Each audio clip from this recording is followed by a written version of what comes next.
Hello everybody, it's the Gnome and welcome to the 22nd episode of my special segment on my channel for 2019, 007, A Bondiful Year. And I really hope that you're excited for today's episode because we're going to be talking about the 2008 James Bond film Quantum of Solace, once again starring Daniel Craig reprising his role as 007.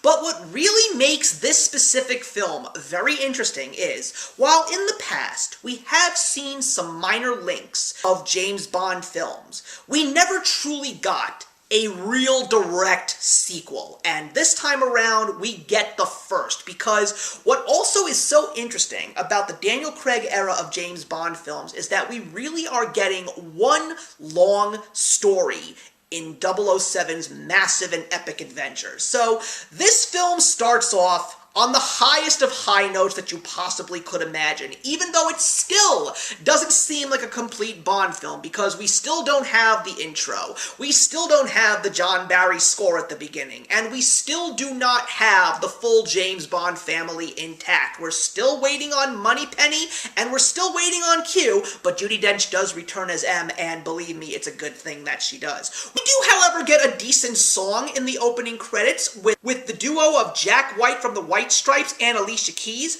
and while it is not my favorite James Bond song, it is one that is actually people do enjoy, but it's just not one of my personal favorites. But in the beginning, we actually see James Bond on one of the most amazing car chases that we've ever seen him in, and in his trunk, when he finally gets to safety, he pulls out someone who we do sort of recognize from Casino Royale, and it's Mr. White. And he is now being interrogated by MI6, and what he's saying is, there are bigger things going on than you could possibly even imagine, because he mentions that there is a specific organization that is out to pretty much conquer the world, and you have no idea who we are or where we are, because we are everywhere. So much, in fact, that at that very moment, one of M's trusted people turns on her and tries to kill her. So M is basically saying to 007, we've got to figure out what the heck is going on here.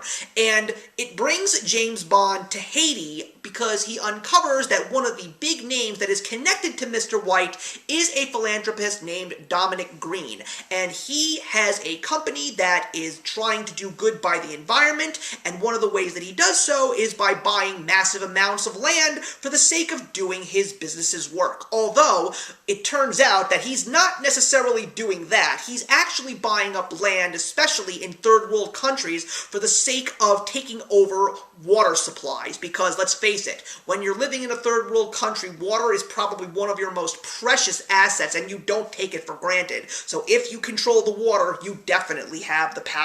This movie definitely is a very exciting film. There's a lot of amazing action, so much in fact that it can overwhelm you at times. I mean, we start out in the car chase, on land, and then we even go into sea and in the air. I'm not lying. We go all over the place when it comes to chases and epic battles. It is absolutely crazy. We also get a very interesting supporting cast member played by Olga Kurilenko, and Camille has a revenge story of her own, much like James Bond's, because James is also trying to get revenge on the people that killed Vesper, who, though the two of them help each other, they're not necessarily together as often, but when they are together, the chemistry is good, the banter is good, and they do manage to get one step closer to achieving their goals. Also, I have to say that the banter between Daniel Craig and Judi Dench is top-notch. This James Bond and this M is just absolutely perfect. It is very, very funny, too.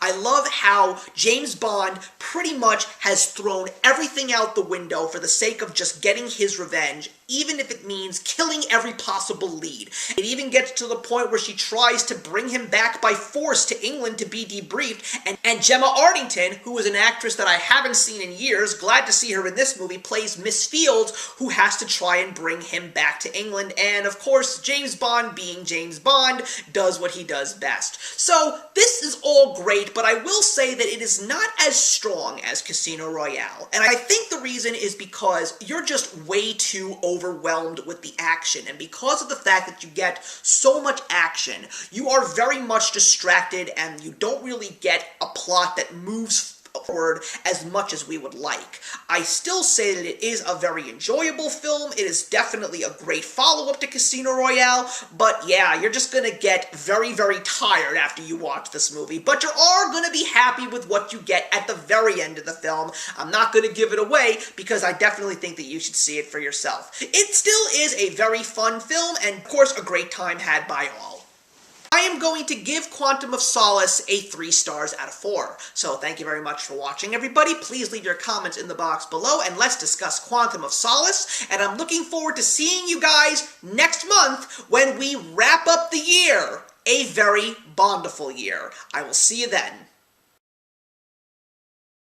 Hey, thank you so much for stopping by my channel today. If you're new here and want to see more of what my channel has to offer, please click on the link to my last video, or hit that subscribe button to be kept up to date with all of my uploads. Content of all sorts is posted here quite often, so trust me, you do not want to fall behind. I will see you in the comments, and actions speak louder than words.